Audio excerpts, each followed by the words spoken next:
Pemirsa, kembali di bincang singkat kali ini yang akan membahas mengenai pramuka. Pramuka yang sering juga disebut sebagai wadah pembentukan generasi muda, ternyata nggak cuma soal baris berbaris atau kemah, tapi juga tentang melatih kepemimpinan, rasa kerjasama, dan juga rasa cinta tanah air. Berikut bersama saya ada Kak Fajri Hidayah selaku anggota Dewan Kerja Gerakan Pramuka Daerah Sumatera Selatan. Halo Kak Fajri, gimana nih kabarnya hari ini Kak? Baik, Mbak Ines. Alhamdulillah baik ya. Ya, Gimana nih Kak Fajri, katanya hari ini habis ada ulang tahun Pramuka ya? ya, lebih tepatnya itu Hari Pramuka. Hari Pramuka, Mm-mm. Hari Pramuka yang keberapa Kak kalau boleh tahu nih? Sebetulnya Hari Pramuka ini ditetapkan pada tanggal 14 Agustus, setiap 14 Agustus. Jadi memang ini sudah lewat dari tanggal 14 Agustus, tetapi perayaan apel besarnya kita baru laksanakan hari ini karena menentukan jadwal dari Kamabida kita. Seperti itu. Untuk tahunnya sudah cukup lama, sudah 64 tahun. Udah 64 tahun ya Kak, berarti Pramuka ini ada di Indonesia. Benar. Oke Kak, sebagai anggota Pramuka yang aktif nih, apa sih tujuan utama atau motivasi utama Kak Fajri untuk mengikuti aktif di Pramuka dibanding sama kegiatan-kegiatan lain?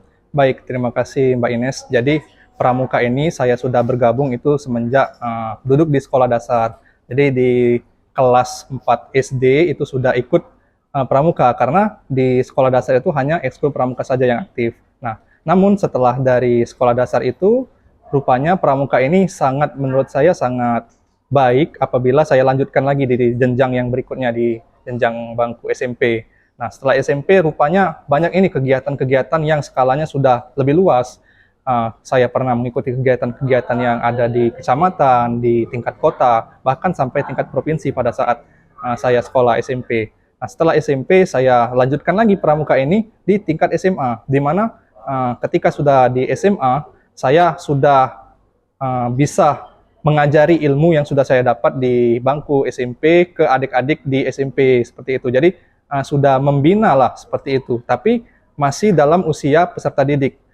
Nah, jadi memberikan ilmunya kepada adik-adik yang masih di SD dan SMP. Nah, setelah di SMA, saya lanjutkan lagi pramukanya itu di jenjang perkuliahan dan juga kerja.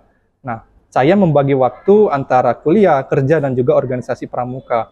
Nah, setelah saya duduk di bangku kuliah, saya mengikuti yang namanya Dewan Kerja. Jadi di pramuka itu ada wadah pembinaan, 3 wadah pembinaan. Yang pertama itu ada di sekolah, namanya Gugus Depan. Yang kedua itu ada namanya Saka, Satuan Karya, yang ada di dinas maupun di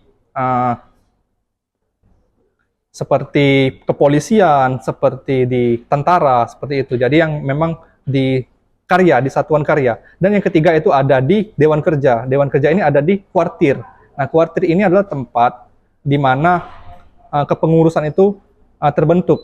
Jadi kita ini seperti sistem pemerintahan juga di pramuka. Ada yang namanya kecamatan, ada yang namanya pemerintah kota, ada juga yang namanya pemerintah provinsi, bahkan ke nasional. Nah, di pramuka itu disebut kuartir ranting apabila di kecamatan.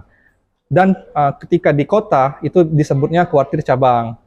Selanjutnya di provinsi itu kuartir daerah, dan di nasional itu kuartir nasional. Nah, mengapa sangat aktif di pramuka ini? Karena kegiatan yang ada di pramuka ini sangat luas.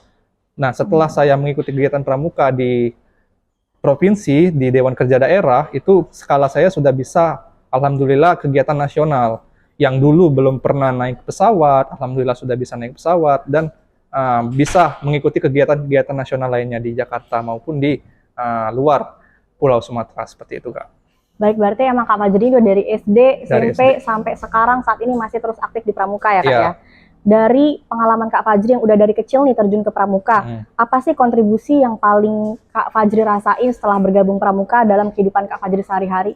Baik, untuk kontribusi yang namanya pramuka ini kan kita dilatih untuk bela negara ya, cinta tanah air. Jadi di pramuka ini sendiri kita belajar nilai-nilai bela negara, salah satunya cinta tanah air, di mana kita setiap bekerja, setiap berkarya, kita pasti menjurusnya itu ke pengabdian.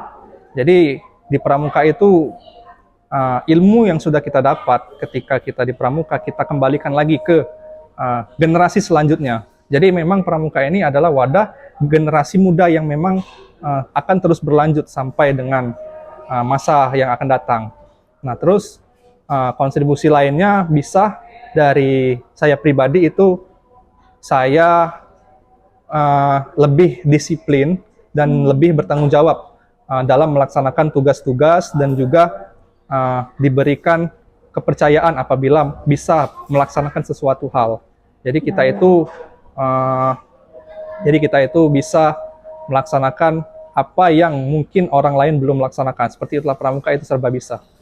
Oke Kak, sebagai anggota yang aktif di Pramuka, gimana sih cara Kak Fajri mengajak generasi muda untuk ikut aktif Pramuka? Karena kayak yang kita lihat itu banyak banget generasi muda yang memilih kegiatan lain dan meninggalkan Pramuka. Baik, jadi Pramuka ini sifatnya adalah suka dan rela. Jadi apabila kawan-kawan yang ingin ikut Pramuka harus dalam hati dulu, harus suka dulu, harus rela dulu. Apabila sudah suka dan rela, pasti ilmu yang akan disampaikan di Pramuka itu pasti akan terserap dengan baik. Jadi silakan kakak-kakak ataupun adik-adik yang ingin ikut Pramuka dimulai dari tahapan yang pertama, yaitu tahapan di gugus depan atau di sekolah. Mulai dari sekolah dasar sampai ke jenjang perkuliahan, seperti itu. Baik pemirsa, demikian bincang singkat kita hari ini bersama Kak Fajri selaku anggota aktif Pramuka hingga saat ini. Dan bisa kita lihat betapa semangatnya Kak Fajri dalam mengamalkan nilai-nilai disiplin, kebersamaan, dan juga tanggung jawab dari Pramuka. Semoga Pramuka dapat terus berkembang menjadi hal yang menyenangkan dan juga bermanfaat bagi bangsa dan negara. Terima kasih dan saya kembalikan ke studio.